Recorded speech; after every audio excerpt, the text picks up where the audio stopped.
भारत माता की, भारत माता की। मैं मेरा भाषण शुरू करूं उससे पहले मैं देख रहा हूं बहुत सारे मेरे बाल कलाकार मित्र पेंटिंग बना करके ले आए हैं।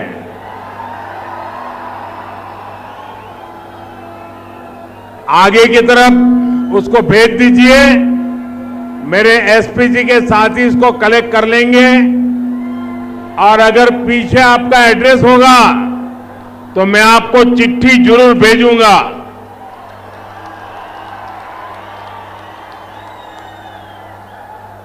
जरा माइक वाले देखें, बीच बीच में विसलिंग हो रहा है। भारत माता की।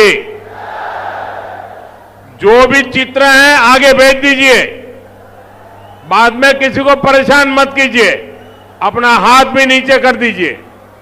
वहां दूर दूर तक है, जरा एसपीजी वेट करना, सबसे ले लेना।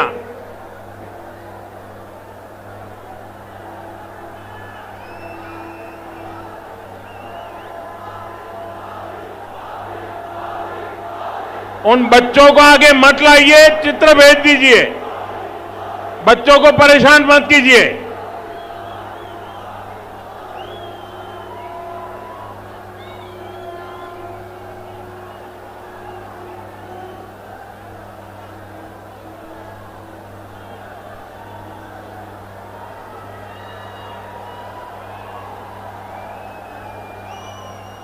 ये महात्मा एक माला लेके आए, वो भी ले लो भाई प्रसाद।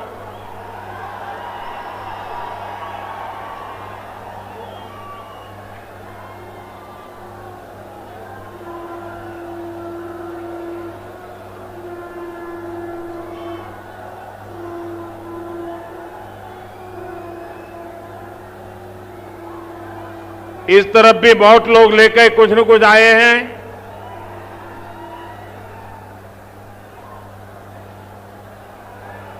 अब मैं अपनी बात शुरू करूं।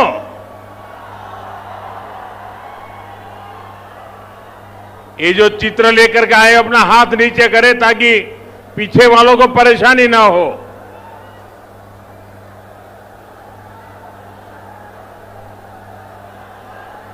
भारत माता की, भारत माता की। నా ప్రియమైన తెలంగాణ ప్రజలారా, మీ అందరికీ హృదయపూర్వక शुभकांक्षालु। साथियों, कल मैं बंगाल में था।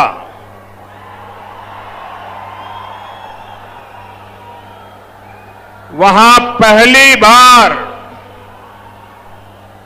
बीजेपी के सीएम ने शपथ ली है।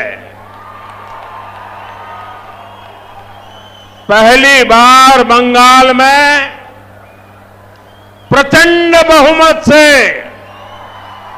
बीजेपी सरकार बनी है और मैं देख रहा हूं कि बीजेपी की जो ये ऐतिहासिक विजय है उसका उत्साह यहां तेलंगाना में भी दिख रहा है। यहां बीजेपी का हर कार्यकर्ता जोश से भरा हुआ है। साथियों, आज देश के कोने कोने में बीजेपी पर जनता का आशीर्वाद निरंतर बढ़ रहा है। देश के लोग बार बार बीजेपी के विकास मॉडल पर, गुड गवर्नेंस के मॉडल पर अपनी मुहर लगा रहे हैं। आजादी के 75 साल बाद असम में भाजपा सरकार की हैट्रिक लगी है और पुडुचेरी में भी बीजेपी एनडीए सरकार दोबारा वापस आई है। भाजपा की ऐसी जीत के बाद मैं तेलंगाना में के लोगों की भावनाएं भी देख रहा हूं। तेलंगाना में हर कोई एक ही बात कह रहा है, अब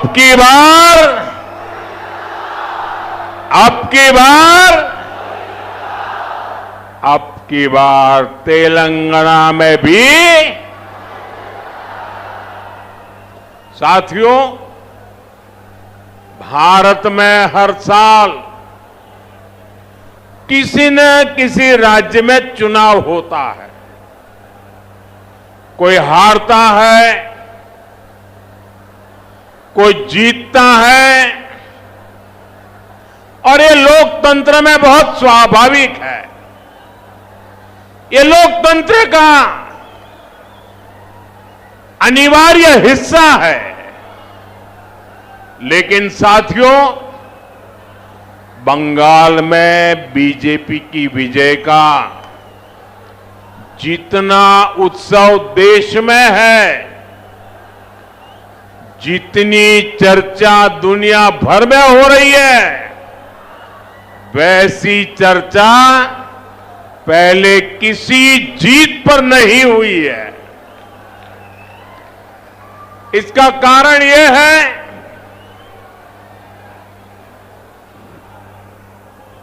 कि बंगाल में सिर्फ राजनीतिक दलों की हार जीत नहीं हुई है, वहां एक ऐसी राजनीति को लोगों ने पराजित किया है जिसने एक तरह से बंगाल की जनता को गुलामी की बेड़ियों में जकड़े रखा था। साथियों, इस देश में कांग्रेस ने करप्शन को बढ़ाया, परिवारवाद को बढ़ाया और संवैधानिक संस्थाओं का गला घोंटने का काम किया। जब टीएमसी बनी तो उसने कांग्रेस से ये सारी बुराइयां सीख ली, साथ ही लेफ्ट की भी जितनी बुरी आदतें थी वो भी टीएमसी ने अपना ली और फिर टीएमसी ने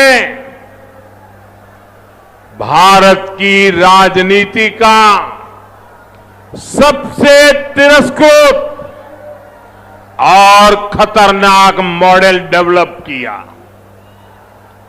टीएमसी ने अपने इस तानाशाही मॉडल में बंगाल को बेड़ियों से जकड़ दिया था। अभी बंगाल की जनता ने राजनीति के ऐसे भयावह तानाशाही मॉडल को पराजित किया है और इसलिए पूरे देश में उत्सव है। ऐसा लग रहा है जैसे बंगाल के लोग बरसों के बाद अब खुले में सांस ले रहे हैं। साथियों, एक समय था जब दक्षिण से लेकर पूर्वोत्तर तक बीजेपी को हाशिए की पार्टी माना जाता था, लेकिन आज भारत का जनमानस बता रहा है, विचार अगर राष्ट्र के लिए हो तो उसकी हुंकार को कोई सीमा रोक नहीं पाती।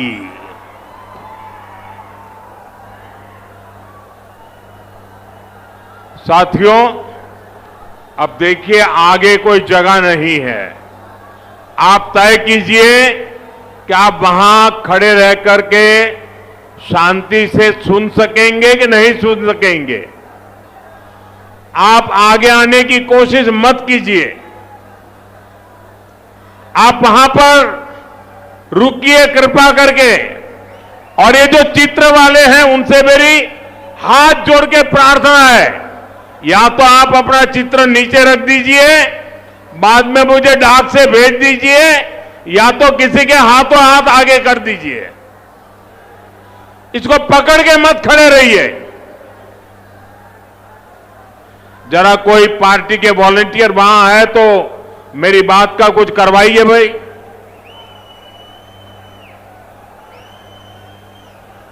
क्योंकि पीछे किसी को दिखता नहीं और उसके कारण लोग आवाज कर रहे हैं।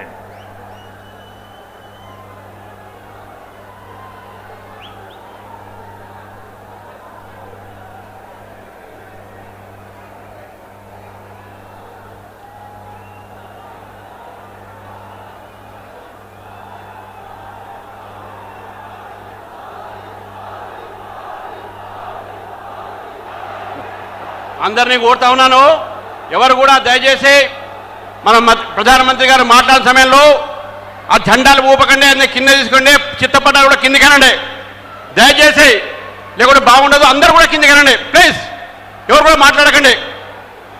అందరూ చిత్రపటాలు కిందికి అనండి. ఎవరు కూడా ఫాస్ట్లో అదే పోస్టర్స్ కింద పెట్టండి, ఆ పోస్టర్స్ కిందికి పెట్టండి. అక్కడ ఎవరున్నారో అక్కడ పోస్టర్స్ కింద పెట్టండి. పోస్టర్స్ ఎవరు తీసేయండి. అది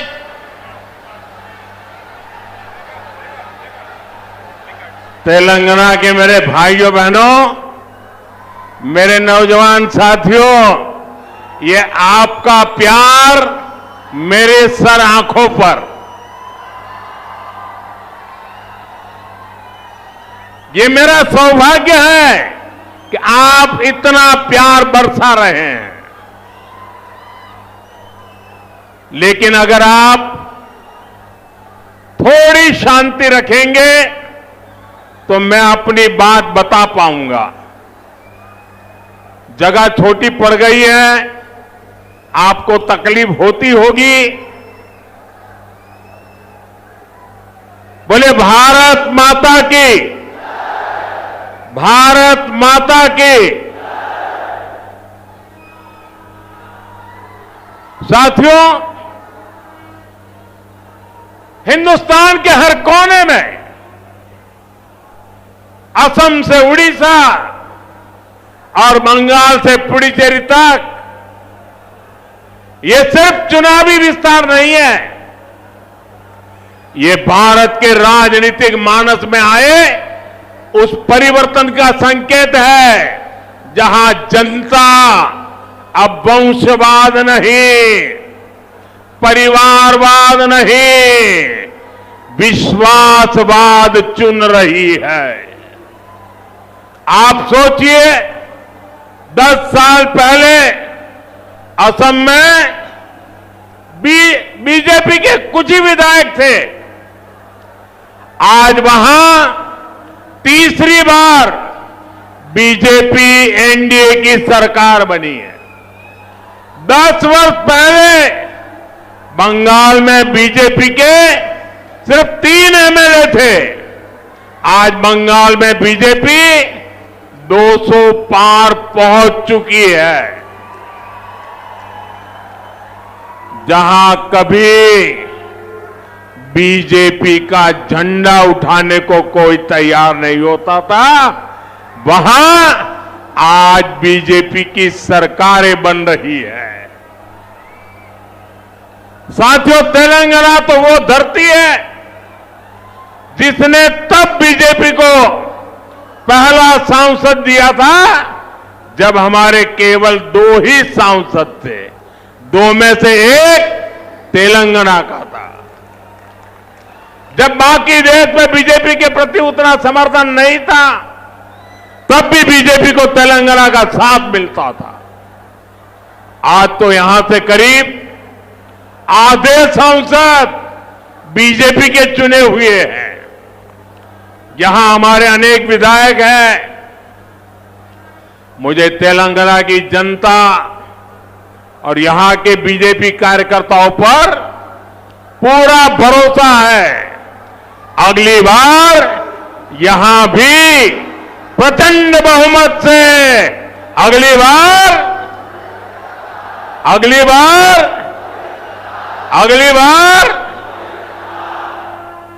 तेलंगाना के लोग कांग्रेस और बीआरएस की वादा खिलाफी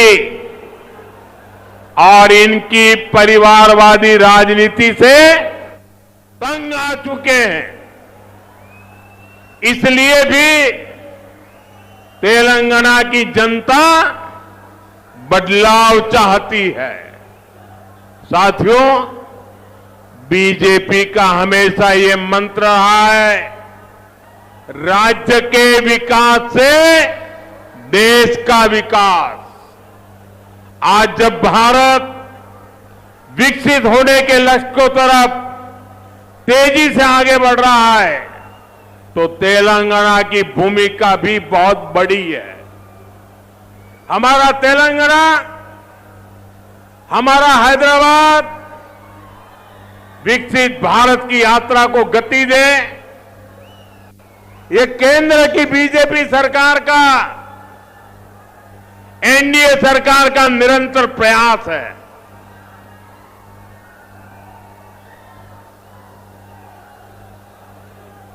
इसी मकसद के साथ थोड़ी देर पहले मुझे हजारों करोड़ रुपए के प्रोजेक्ट्स का शिलान्यास करने का अवसर मिला। साथियों, अभी देश भर में 14 इंडस्ट्रियल कॉरिडोर पर काम चल रहा है। उसमें से एक यहां तेलंगाना में बनने जा रहा है। जहीराबाद इंडस्ट्रियल एरिया में व्हीकल मैन्युफैक्चरिंग से लेकर फूड प्रोसेसिंग तक इंडस्ट्री का एक आधुनिक इकोसिस्टम बन रहा है। ये लाखों युवाओं को रोजगार देने का काम है। ये इंडस्ट्रियल एरिया यहां के किसानों, यहां के मिडिल क्लास के लिए एक नया वरदान बनकर आएगा। साथियों, एक और उदाहरण टेक्सटाइल पार्क का भी है। पूरे देश के लिए 7 पीएम मित्र टेक्सटाइल पार्क स्वीकृत हुए। उनमें से भी एक यहां तेलंगाना में हमारे वारंगल में बन रहा है। ये तेलंगाना के कपड़ा उद्योग को नई बुलंदी देगा। यहां जो कॉटन फार्मर है, ये टेक्सटाइल पार्क उनके भाग्य को बदलने का काम करेगा और इसमें भी रोजगार के लाखों अवसर बनेंगे। साथियों, तेलंगाना के कॉटन किसानों के लिए एक और खुशखबरी है। हाल में ही कॉटन की प्रोडक्शन और क्वालिटी बढ़ाने के लिए केंद्र सरकार ने एक नए मिशन को स्वीकृति दी है। हजारों करोड़ रुपए के इस मिशन से यहां के लाखों कपास किसानों को मदद मिलेगी, किसानों की आय बढ़ेगी और टेक्सटाइल सेक्टर के लिए कपास के इंपोर्ट पर भारत की निर्भरता भी कम होगी। साथियों, बीजेपी का फोकस विकास पर, रोजगार निर्माण पर है, लेकिन कांग्रेस यहां क्या कर रही है, ये आप अच्छे से देख रहे हैं। देश के सिर्फ 3 राज्यों में ही अभी कांग्रेस के मुख्यमंत्री बचे हैं। सिर्फ 3 राज्य। कांग्रेस कहीं भी हो, इनका एक ही मॉडल है, पहले झूठ बोलो और फिर भूल जाओ। चुनाव जीतने के लिए आसमान से तारे तोड़ करके लाने के वादा करते हैं और सरकार बनने के बाद ये बहाने करने लगते हैं। साथियों, हिमाचल और कर्नाटका में कांग्रेस अपने वादों को भूल गई है। वहां की जनता कांग्रेस सरकार से बहुत परेशान है। यहां तेलंगाना में भी यही सब चल रहा है। साथियों, कांग्रेस की प्राथमिकता जनता की सेवा करना नहीं है। कांग्रेस अब देश बांटने वाली नफरती राजनीति का मुख्य आधार हो गई है। कांग्रेस लेफ्ट पार्टियों से भी ज्यादा लेफ्ट यानी पक्की और विकृत माओवादी हो गई है और मुस्लिम लीग से ज्यादा कट्टर वो मुस्लिम लीगी बन गई है। इसलिए लोग कांग्रेस को एमएमसी यानी मुस्लिम लीगी माओवादी कांग्रेस कह रहे हैं। ये मुस्लिम लीगी माओवादी कांग्रेस है। साथियों, देश को माओवादी आतंक के कारण इतना नुकसान हुआ है। तेलंगाना को भी बीते दशकों में माओवादी आतंक के कारण बहुत कुछ भुगतना पड़ा। माओवादी आतंक इतने वर्षों तक इसलिए देश में चलता रहा क्योंकि कांग्रेस और लेफ्ट जैसे कुछ राजनीतिक दलों ने इसको लगातार वैचारिक हवा दी। लेकिन दुर्भाग्य देखिए, आज जब माओवादी आतंक अपनी अंतिम सांसें गिन रहा है, तब भी ये लोग माओवाद को, नक्सलवाद को बचाने में लगे हैं। बीते 11-12 सालों में कांग्रेस के शाही परिवार ने लगातार कोशिश की है कि माओवादी आतंक के खिलाफ एक्शन न हो।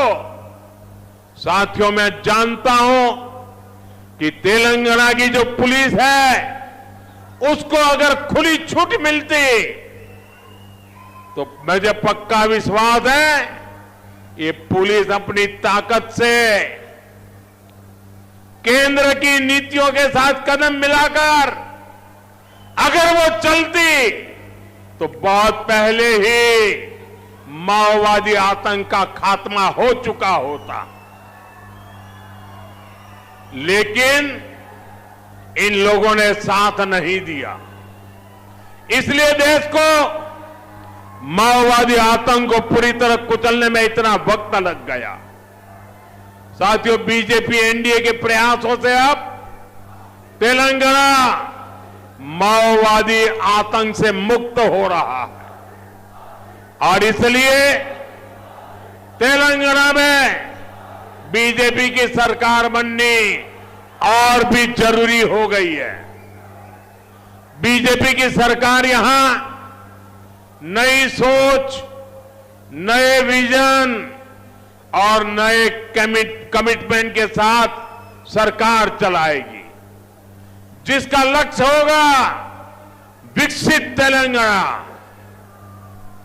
साथियों, आज भारत तेजी से विकसित होने के लक्ष्य की तरफ आगे बढ़ रहा है, लेकिन इस समय भारत कई विराट चुनौतियों का मुकाबला भी कर रहा है। साथियों, कोरोना काल के दौरान ही दुनिया सप्लाई चेन के बहुत बड़े संकट से गिर गई थी। कोविड के बाद यूक्रेन में युद्ध शुरू हो गया, उसने दुनिया की परेशानियां और बढ़ा दी। फूड, फ्यूल, फर्टिलाइजर, इन तीनों चीजों पर गंभीर प्रभाव पड़ा। बीते 5-6 वर्षों में इस संकट से निपटने के लिए हमारी सरकार निरंतर प्रयास कर रही है। आपको याद होगा, उस समय और आज भी फर्टिलाइजर की एक बोरी दुनिया में 3-3 हजार रुपये में बिक रही थी। एक बोरी का 3,000 रुपया। कितना? आप बताएंगे एक बोरी का कितना? आंकड़ा नहीं, बोलिए मुंह से। 3,000 रुपया एक बोरी का। कितना? एक बोरी का कितना? एक बोरी का कितना? और भारत के किसानों को वही खाद की बोरी 300 से भी कम रुपये में दी जा रही है। 3,000 के सामने 300 रुपये में। सप्लाई चेन की इन मुश्किलों के बीच पिछले 2 महीने से हमारे पड़ोस में ही इतना बड़ा युद्ध चल रहा है। इसका असर पूरी दुनिया पर पड़ा है और भारत पर तो और भी गंभीर असर हुआ है। साथियों, भारत के पास बड़े बड़े तेल के कुएं नहीं है। हमें अपनी जरूरत का पेट्रोल, डीजल, गैस, ये सब बहुत बड़ी मात्रा में दुनिया के दूसरे देशों से, बाहर से मंगाना पड़ता है। युद्ध की वजह से पूरी दुनिया में पेट्रोल, डीजल, गैस और फर्टिलाइजर के दाम बहुत अधिक बढ़ चुके हैं, आसमान को भी पार कर गए हैं। क्या हाल है वो तो अखबारों में आता है। भारत सरकार इस युद्ध के पिछले 2 महीनों से देशवासियों को इस संकट से बचाने के लिए लगातार प्रयास कर रही है। नागरिकों पर बोझ न पड़े, इसके लिए सरकार सारा बोझ सरकार खुद अपने कंधे पर उठा रही है। लेकिन साथियों, जब सप्लाई चेन पर संकट लगातार बना रहे तो हम कितने भी उपाय कर लें, मुश्किलें बढ़ती ही जाती है। इसलिए अब देश को सर्वोपरि रखते हुए, मां भारती को सर्वोपरि रखते हुए हमें एकजुट होकर के लड़ना होगा। हमें याद रखना है, देश के लिए मरना ही सिर्फ देशभक्ति नहीं होती है।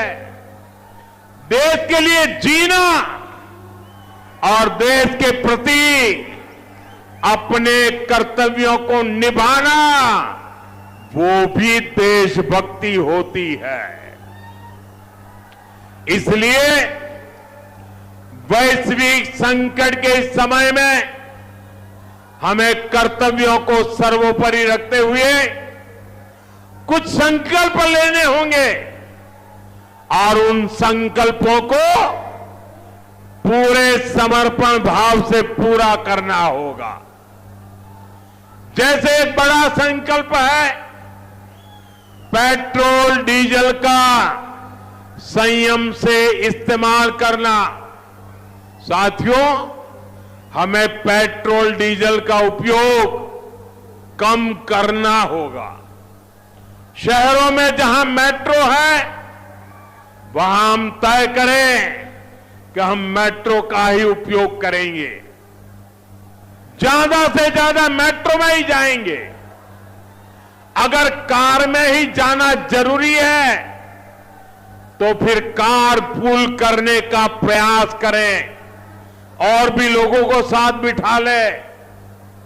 अगर हमें कहीं सामान भेजना हो तो कोशिश करनी है कि वह ज्यादा से ज्यादा रेलवे गुड्स के जो ट्रेन होती है रेलवे की सर्विसेज से भेजे, ताकि इलेक्ट्रिक रेलवे होने के कारण पेट्रोल डीजल की जरूरत नहीं पड़ती है।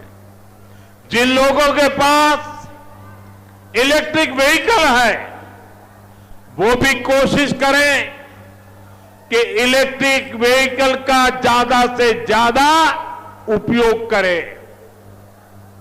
साथियों, हमने कोरोना के समय में वर्क फ्रॉम होम की, ऑनलाइन मीटिंग्स की, वीडियो कॉन्फ्रेंस की, ऐसी अनेक व्यवस्थाएं विकसित की और हमें आदत भी हो गई थी। आज समय की मांग ऐसी है कि उन व्यवस्थाओं को हम फिर से शुरू करें तो वो देश हित में होगा। Work from home, online conferences, virtual meetings, इनको हमें फिर से प्राथमिकता देनी है। साथियों, आज जो संकट है उसमें हमें विदेशी मुद्रा बचाने पर भी बहुत जोर देना होगा, क्योंकि दुनिया में पेट्रोल डीजल इतना ज्यादा महंगा हो गया है, पहले से कई गुना ज्यादा कीमतें बढ़ गई है। तो हम सबका दायित्व है कि पेट्रोल डीजल की खरीद पर जो विदेशी मुद्रा खर्च होती है, पेट्रोल डीजल बचाकर हमें वो मुद्रा भी बचानी है। इसके लिए हमारे छोटे छोटे प्रयास भी देश की बहुत मदद कर सकते हैं। जैसे आजकल जो विदेशों में शादियों का, विदेशों में घूमने का, विदेशों में वैकेशन पर जाने का मिडिल क्लास में कल्चर बढ़ता जा रहा है। हमें तय करना होगा कि जब ये संकट का काल है और हमारी देशभक्ति हमें ललकार रही है, तो कम से कम एक साल के लिए हमें विदेशों में जाने की बातों को टालना चाहिए। भारत में बहुत सारी जगह है, जा सकते हैं, बहुत कुछ भारत में किया जा सकता है। इस बेटी को नीचे बिठाइए, उसे थक जाएगी। उस बेटी को बिठाइए। वो थैंक यू बेटा, थैंक यू। बैठिए, आप नीचे बैठिए। मैंने देख लिया बेटा, उसको देख लिया, अब आप बैठ जाइए। हाँ, इस छोटी बच्ची को क्यों परेशान करते हो भाई? इन बच्चों को बैठने दीजिए प्लीज, बच्चों को परेशान मत कीजिए जी। साथियों, हमें विदेशी मुद्रा बचाने के जो भी रास्ते हम लोग अपना सकते हैं, हमें बचाना होगा। साथियों, गोल्ड यानी सोने की खरीद एक और पहलू है जिसमें विदेशी मुद्रा बहुत अधिक खर्च होती है। एक जमाना था जब संकट आता था, कोई युद्ध होता था, तो लोग देश हित में सोना दान दे देते थे। आज दान की जरूरत नहीं है, लेकिन देश हित में हमको ये तय करना पड़ेगा कि साल भर तक घर में कोई भी फंक्शन हो, कोई भी कार्यक्रम हो, हम सोने के गहने नहीं खरीदेंगे, सोना नहीं खरीदेंगे। विदेशी मुद्रा बचाने के लिए हमारी देशभक्ति हमें चुनौती दे रही है और हमें इस चुनौती को स्वीकार करते हुए विदेशी मुद्रा को बचाना होगा। साथियों, ये समय एक और बड़े सबक का भी है। एक समय था जब हम कॉपर एक्सपोर्ट करते थे, लेकिन आज भारत के सामने स्थिति ऐसी बन गई कि अब हमें कॉपर को भी इंपोर्ट करना पड़ता है। हमारे देश में हड़तालें करवाकर कॉपर प्लांट्स को ठप करवा दिया गया और अब हालत ये हो गई कि हमें कॉपर बाहर से मंगाना पड़ता है और उसमें विदेशी मुद्रा खर्च होती है। इसलिए मैं ऐसे सभी श्रमिक समूह मजदूर संगठनों से भी कहूंगा कि हमें ऐसी बातों का जरूर ध्यान रखना चाहिए। भारत को आत्मनिर्भर बनने से जो भी कदम रोकते हैं उनमें हमें दूरी बनानी होगी और जो लोग ऐसी साजिशों में जुटे हैं उन पर भी कड़ी नजर रखनी होगी। मैं देश की अदालतों से भी आग्रह करूंगा कि ऐसी स्थिति आने पर देश हित में हमें कोई ना कोई रास्ता निकालने की तरफ बढ़ना चाहिए। साथियों, ऐसे ही खाने के तेल का भी है। इसके आयात के लिए भी बहुत बड़ी मात्रा में हमें विदेशी मुद्रा खर्च करनी पड़ती है। हर परिवार अगर खाने के तेल में खाने का तेल का जो उपयोग करता है, अगर वो कुछ कमी करे, मैंने बार बार कहा है 10% कम करो। अगर हम तेल खाना कम करें ना, तो भी वो देशभक्ति का बहुत बड़ा काम है। आप देश सेवा में योगदान दे सकते हैं और इससे देश सेवा भी होगी और देह सेवा भी होगी। इससे देश के खजाने का स्वास्थ्य भी सुधरेगा और परिवार के हर सदस्य का स्वास्थ्य भी अच्छा रहेगा। साथियों, विदेशी मुद्रा की खपत वाला एक और सेक्टर हमारी खेती है। हम बहुत बड़ी मात्रा में बाहर से केमिकल फर्टिलाइजर इंपोर्ट करते हैं। केमिकल फर्टिलाइजर खेती के कारण हमारी धरती मां को बहुत पीड़ा हो रही है। हमारे खेत बर्बाद हो रहे हैं। अगर आज हम अपने खेत को नहीं बचाएंगे तो भविष्य में फसलों पर भी खतरा आ जाएगा। इसलिए बहुत जरूरी है कि हम केमिकल फर्टिलाइजर की खपत 25%, 30%, 40%, 50% उसको घटाए, आधी कर दें और हम उसके साथ साथ नेचुरल फार्मिंग की तरफ बढ़े। हम फर्टिलाइजर का उपयोग कम करके विदेशी मुद्रा भी बचा सकते हैं और साथ साथ अपने खेत को बचा सकते हैं, हमारी ये धरती मां को बचा सकते हैं और यह हमें करना ही होगा। आज वैश्विक संकटों से जो चुनौतियां आई है, हमें उन चुनौतियों को परास्त करना होगा।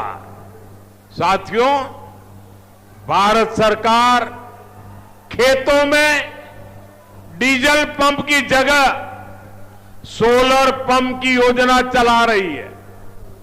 हम खेतों में डीजल पंप की जगह सोलर पंप का उपयोग करने का जोर देना होगा। मैं कोविड काल में भी आग्रह करता था कि हम स्थानीय चीजें खरीदें, वोकल फॉर लोकल के मंत्र को लेकर चले। हम मेड इन इंडिया चीजें खरीदकर भी विदेशी मुद्रा बचा सकते हैं और हमारे देश में स्थानीय उत्पादन की कोई कमी नहीं है। चाहे जूते हो, पर्स हो, बैग हो, हमें स्वदेशी पर बल देना चाहिए। और मैं ये नहीं कह रहा कि जो आपके पास विदेशी चीजें खरीदी हुई है, विदेशी ब्रांड की है, उनको जाकर के फेंक दो, ऐसा मैं नहीं कह रहा हूं। लेकिन मेरा आग्रह है कि नए विदेशी प्रोडक्ट हमें नहीं खरीदने चाहिए। और वाकई हमें कई बार अंदाजा तक नहीं होता कि रोजमर्रा की कितनी सारी चीजें विदेशी हैं जो हम ऐसे ही यूज कर रहे हैं। और साथियों, जब मैं बात स्वदेशी की करता हूं तो लोगों को लगता है कि दिवाली के दिए खरीदो मतलब स्वदेशी हो गया। ये तो भ्रम फैलाने वाली बातें हैं, इससे सफलता नहीं मिलती है। हमें घर के उपयोग में आने वाले सामान की लिस्ट बनानी है। देखना चाहिए कितनी विदेशी चीजें घुस गई है, पता ही नहीं है। कैंची हो, कंघी हो, छोटी छोटी चीजें, टूथपिन, टूथब्रश, कितना सारा सामान विदेश से हमारे घर में घुस गया है। फिर इस लिस्ट से हमें हो सके उतना जल्दी स्वदेशी में बदलना चाहिए। साथियों, ये बातें सिर्फ एक सरकार, एक दल, एक व्यक्ति की नहीं है। ये बीजेपी का भी मुद्दा नहीं है, ये देश का मुद्दा है। और इसके लिए हर नागरिक, हर राजनीतिक दल, हर सरकार, हर समाज, हर संगठन को संकल्पबद्ध होगा। मैं मीडिया के साथियों से भी देश हित में आगे आने के लिए आग्रह करूंगा। आइए देशभक्ति का भाव जगाएं और देश को जो वैश्विक संकट चल रहे हैं, देश उस संकटों का लाभ ले, परिस्थिति पे सवार हो जाए। ऐसा वातावरण बनाने के लिए हमें योगदान देना होगा और तभी जाकर के देश सफल होगा। ऐसे संकल्प जब हर नागरिक पूरी ईमानदारी से सिद्ध करेगा तो भारत हर संकट में जरूर विजयी होगा। साथियों, मुझे पूरा विश्वास है कि देश का हर नागरिक इसी संकल्प के साथ काम करेगा। साथियों, इतनी विशाल संख्या में आपका आना ये हवा का रुख दिखा रहा है, ये तेलंगाना का मिजाज दिखा रहा है। मैं एक बार फिर आप सभी का बहुत बहुत आभार व्यक्त करता हूं। मेरे साथ बोलिए भारत माता की